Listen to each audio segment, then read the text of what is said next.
अस्सलाम वालेकुम रहमतुल्लाहि वबरकातुहू। भाइयों और बहनों, हमारे समाज में एक ऐसी आदत घर घर में देखने को मिलती है।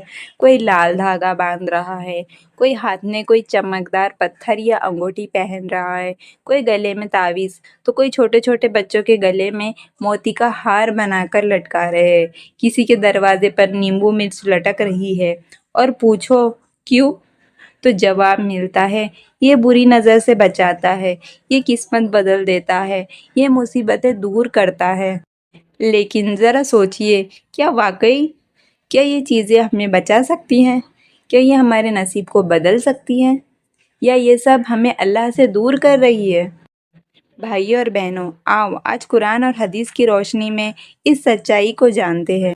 दोस्तों, कोई भी तावीज़ यानी कि कोई भी चीज़, धागा, पत्थर, ताबीज़, लॉकेट या और कोई चीज़ जिसे कोई इंसान ये सोचकर पहनता है कि ये उसे बुराई से बचाएगा, उसकी किस्मत को चमकाएगा या उसे कोई भी तरह का नुकसान होने से बचाएगा। आज के ज़माने में तावीज़ अलग अलग शक्ल में मिलती है, जैसे लकी चार्म हो गया, लाल काले धागे हो गए, पत्थरों की अंगूठियाँ हो गई, गले में टंगे हुए टोटके, बच्चों के हाथ में काला धागा या मोती।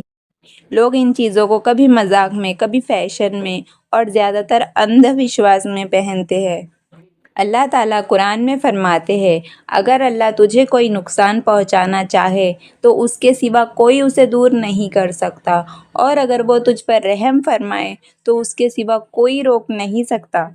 आप इस आयत पर गौर करेंगे तो ये आयत साफ बता रही है कि नुकसान और फ़ायदा सिर्फ अल्लाह के हाथ में है।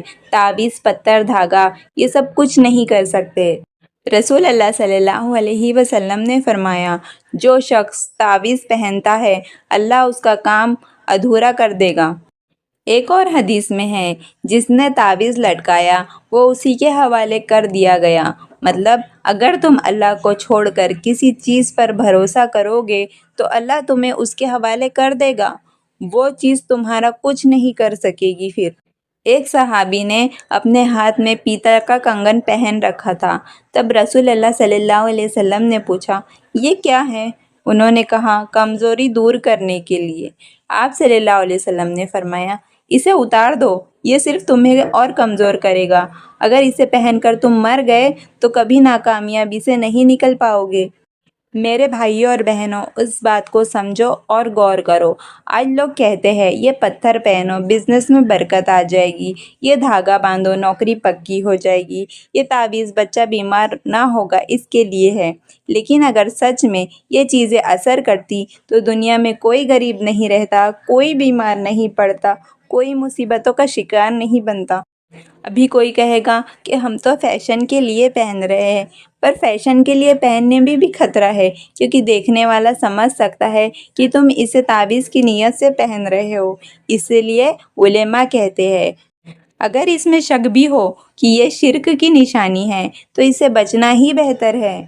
दोस्तों, शिर्क यानी अल्लाह के साथ किसी और को भी ताकत वाला मानना। ताबीज़ पहनना अगर ये सोच के साथ कि ये मुझे बचाएगा तो ये शिर्क की तरफ पहला कदम है। अल्लाह ने साफ कहा है, अल्लाह शिर्क को माफ़ नहीं करेगा। बाकी गुनाह जिसे चाहे माफ़ कर देगा, लेकिन शिर्क को माफ़ कभी नहीं करेगा। याद रखिए मेरे भाइयों और बहनों। और ये बात सूरे निसा आयत नंबर 48 यानी कि 48 में भी अल्लाह ताला ने बताया है। पूरा यकीन अल्लाह पर रखो, नुकसान और फ़ायदा सिर्फ उसी के हाथ में है। कुरानी दुआ पढ़ो, जैसे आयतुल कुर्सी, सूरे फलक, सूरे नास। सुबह शाम की मनसून दुआएं पढ़ो। रसूल अल्लाह सल्लल्लाहु अलैहि वसल्लम ने फरमाया, हमें हर मुसीबत से बचने के लिए दुआ सिखाई है। बच्चों को भी ये दुआएं सिखाओ। तावीज़ पहनने के बजाय दुआओं पर अमल करो। दोस्तों, ज़रा सोचो, अगर ताबीज़ सच में काम करता तो काफिर भी इसे पहनकर जन्नत में चले जाते। अगर पत्थर किस्मत बदलता तो फिर अल्लाह पर ईमान लाने की ज़रूरत ही क्या होती। भाइयों और बहनों, दुनिया का कोई ताबीज़, कोई धागा, कोई पत्थर तुम्हारी किस्मत नहीं बदल सकता। तुम्हारे हर दर्द की दवा, तुम्हारी हर परेशानी का हाल सिर्फ एक के पास है, और वो है अल्लाह। आओ हम सब मिलकर तौबा करें, हर तावीज़, हर गुमराह करने वाली चीज़ को उतार फेंके और दिल में सिर्फ एक का यकीन रखे, अल्लाह पर यकीन रखे। اللہ ہم سب کو نیک توفیق، نیک ہدایت دے، نیک راستے پر اور سچ پر چلنے کی توفیق دے، آمین ثم آمین۔ السلام علیکم ورحمۃ اللہ وبرکاتہ۔